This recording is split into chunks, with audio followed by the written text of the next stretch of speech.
సువార్తను అణచివేయాలని, పరిశుద్ధ గ్రంథాన్ని లేకుండా చేయాలని, సేవకులను నాశనం చేయాలని, క్రైస్తవులను అంతం చేయాలని ప్రతినబూనిన చక్రవర్తులు ఎందరో చరిత్ర పుటల్లో కనుమరుగైపోయారు.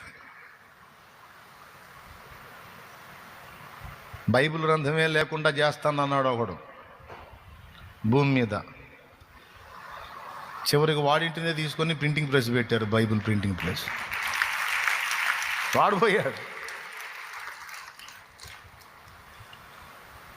ఏదో ఏదో ఏదో అల్పమైన వాటిని చూసుకొని ఎగిరెగిరి పడతా ఉంటారు. ఇది సామాన్యమైంది కాదు. ఒక మనిషి ఆపితే ఆగిపోవటానికి, ఒక అధికారం అడ్డగిస్తే ఆగిపోవటానికి సర్వాధికారి శాసనం ఇది. ఎవరు?